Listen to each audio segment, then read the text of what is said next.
Hi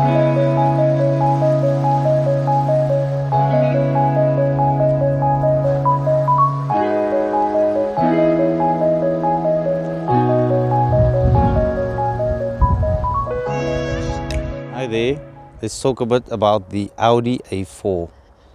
This is the B8 model and this is the A4 sedan. So let's just have a look at this vehicle.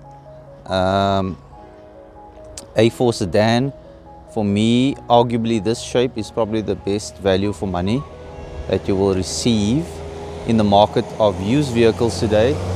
And yeah, we're in this beautiful surrounding here. Quite nice and forestry, nice city at the back. So yeah, back to the Audi. Arguably one of the best value for money vehicles bought, and something in my mind, being with Audi for quite a while, also known as the big brother of Volkswagen, it boggles my mind that this vehicle has such good value for money. Considering the maintenance costs, the reliability, but this specific vehicle that I have might be the best Audi A4 so far, and I will show you in a moment why this particular car I think is the best one that Audi has made. The Audi A4, also known as the Audi B8. This specifically was made for affordability, for customers to be able to afford an Audi, being able to have a vehicle that is pretty comprehensive in terms of what they cover, in terms of value, in terms of usability. So this is a four-door saloon. For me, it's arguably the biggest saloon in its class compared to the C-Class and the BMW. It's quite a big vehicle. It's very long, so difficult to park. That is definitely something to think about when purchasing the A4. So I've got the 2-liter TDI and it's a manual version. So why manual? Most people say that, you know, automatic so much easier, everything is going auto. Maybe that's why manual is better. And also a manual gearbox. What are the advantages of a manual gearbox? The first thing is that the running costs. Automatic gearboxes can be very expensive to maintain when they're out of warranty, and so that's just taking off a massive cost. If you need to fix it, you need to put in a clutch, you put the clutch in and off you go. And these specific clutches on these cars are built to last a long time. Previous owner I spoke to, he has never done this clutch, and this clutch has over 200,000 kilometers on this car that it's endured. So very, very robust, and it's a diesel, so obviously it's very strong. They are not very cheap to replace, but remember, you're getting 200,000 kilometers, so it's worth it to invest. Whereas the automatic gearbox to fix will be at least 4 to 5 times that cost, which is going to happen. So what are the key features of this specific model? This specific A4 is a 2-liter TDI common rail. It's a 2010 common rail diesel engine, and it's a manual. So a lot of people will think, no, Audi diesels are unreliable. You know, they've given lots of problems since 2004, one maybe 2001. I don't know. It's always been an issue. The first version in the B6, depending on where you stay, was actually, I would say it was common rail, yes, but it was a very old style of injector pump. It wasn't very reliable, couldn't be adjusted, couldn't really be fixed, you had to replace it. So maybe not so good, right? And then they went on to the unit injector, which is also called the pump producer in some cases. That unit injector was also problematic because it was sat inside the cylinder head, and it was very difficult to service and caused problems in the cylinder head because of vibrations. It caused a lot of issues inside the cylinder head, like cracking of the head. That was very common, where you lost water, compression, hot starting. It was endless. was a bad idea, and I'm very happy that Audi went back to common rail. So let's see, what do you get in this vehicle for the price? I would say in the US this vehicle will probably be about 5,000 US dollars, maybe less, who knows, maybe 3,000 US dollars, maybe, I don't know, anywhere from 3 to 5,000. And if you look in that category, you're probably going to get a Toyota, something basic. But what do you get in this car? Well, you get auto headlights. This specific vehicle has a sport suspension, so it's really low to the ground. It's got a different front bumper. It's got a different side mirror. It's got these side skirts over here. It's got a really nice design, this car. It's a little bit long.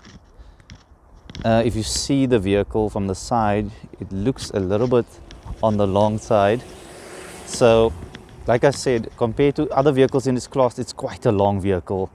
It's quite a long vehicle. So, this vehicle came out standard with these tinted glass windows from Audi. And it's a little bit dirty, this car, but I mean, you've got brake discs all around. This is a very nice color. It's a pearlescent color, so it's got pearl inside the color. I really picked this car up for a very, very good deal. And mileage was not an issue to me, but service history was. So, like I say, what do you get in this car?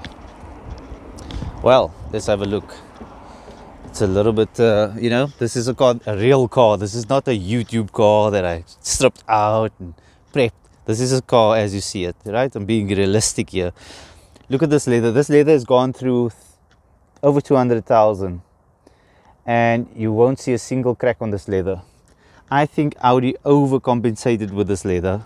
I don't know what they did, but the other models never lasted half as long.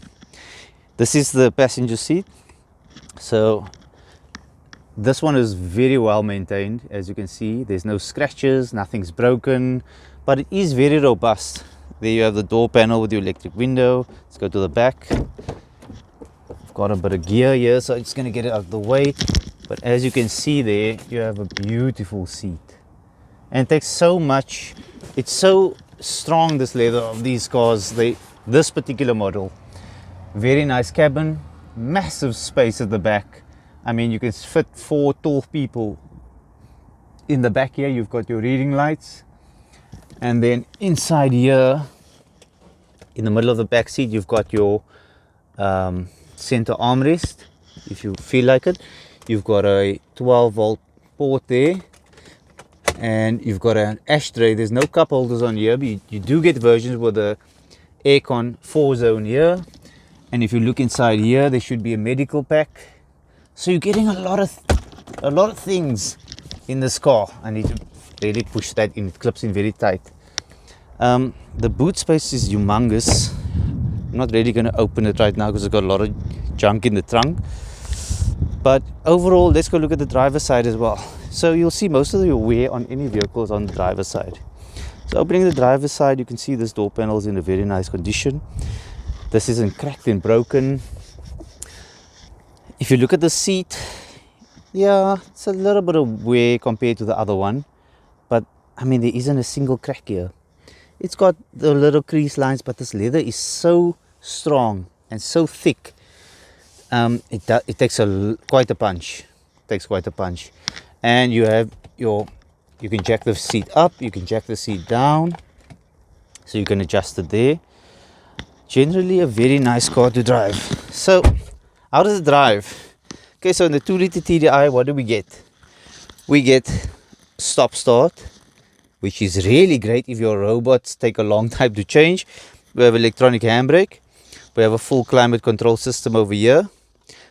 We have a complete convenience system for the vehicle as well, to check things well conveniently. So let's give it a start.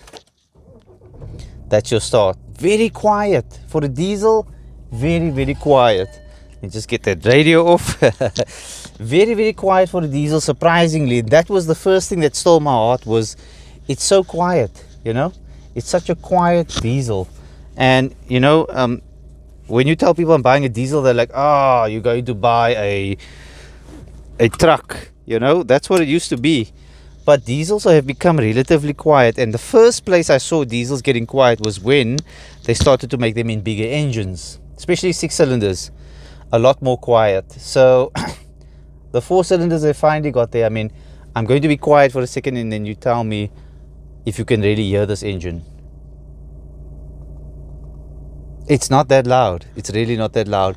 You have a car function here where you can check your oil level. Okay, the car should be off when you do that. You can check your service. You can set your lights interior when you come home. There's lots of functions.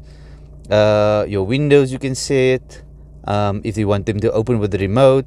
So there's lots of functions. You have a setup function for your time and all those things. You have your radio. If you have navigation, you can activate that, but that needs a card. So how does it drive? Well, I drive pretty fast with this car. Most of the time I'm very aggressive because it's just a really nice car to drive. So I'm pretty happy with 8.1 liters per 100 kilometers. And keep in mind, it's a diesel.